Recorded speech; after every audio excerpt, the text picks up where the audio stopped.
तारीख थी 14 मई 2004। जगह नई दिल्ली, लोधी रोड स्थित रॉ यानी RAW का मुख्यालय। मई की चिलचिलाती दोपहर में रॉ के काउंटर इंटेलिजेंस विंग के अधिकारी एक सफेद मारुति कार पर नजरें गलाए हुए थे। इस कार में बैठा शख्स कोई आम आदमी नहीं था, वो था रविंदर सिंह, रॉ का जॉइंट सेक्रेटरी, भारत की सबसे गोपनीय खुफिया एजेंसी का एक सीनियर अधिकारी। पिछले कई हफ्तों से रविंदर सिंह पर 24 घंटे निगरानी रखी जा रही थी। शक था कि रॉ के भीतर ही कोई गद्दार मौजूद है और शक की सुई सीधे उसी पर टिक चुकी थी। रॉ को इनपुट मिला था कि उनका ये वरिष्ठ अधिकारी अमेरिकी खुफिया एजेंसी CIA के लिए काम कर रहा है। उस दिन रविंदर सिंह दफ्तर से निकला, अपनी कार में बैठा और घर की ओर रवाना हो गया।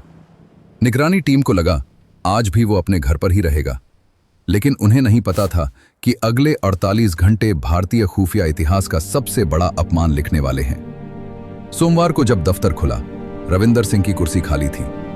वो न घर पर था, न दिल्ली में, न ही भारत की सीमाओं के भीतर। वो देश छोड़ चुका था। आज के इस वीडियो में हम जानेंगे कैसे रॉ का एक जॉइंट सेक्रेटरी भारत के टॉप सीक्रेट दस्तावेजों के साथ फरार हो गया और क्यों हमारी एजेंसियां उसे रोकने में नाकाम रहीं। इस कहानी की शुरुआत होती है 1980 के दशक से। रविंदर सिंह भारतीय सेना में मेजर थे। बाद में उन्हें प्रतिनियुक्ति पर रॉ में लाया गया। तेज दिमाग, मजबूत प्रोफाइल और भरोसेमंद छवि। उन्हें साउथ ईस्ट एशिया डेस्क जैसी बेहद संवेदनशील जिम्मेदारी सौंपी गई। इस पद पर रहते हुए उन्हें भारत की विदेश नीति, सुरक्षा योजनाओं और पड़ोसी देशों में चल रहे गुप्त ऑपरेशनों तक सीधी पहुंच थी। लेकिन 2000 के दशक की शुरुआत में रॉ के तत्कालीन प्रमुख CD सहाय ने कुछ अजीब बदलाव नोटिस किए। रविंदर सिंह उन फाइलों की मांग करने लगे जो उनके विभाग से जुड़ी नहीं थी। वो देर रात तक दफ्तर में रुकते, अक्सर फोटोकॉपी मशीन का इस्तेमाल करते। खुफिया दुनिया में ये सब खतरनाक रेड फ्लैग्स होते हैं।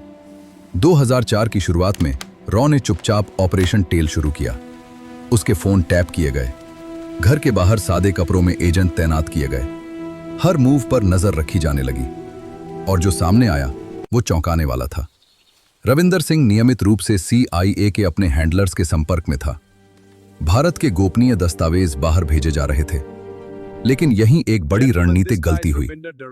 आमतौर पर जब किसी डबल एजेंट की पहचान होती है तो उसे तुरंत गिरफ्तार नहीं किया जाता, उसे फीड किया जाता है ताकि पूरे नेटवर्क का खुलासा हो सके।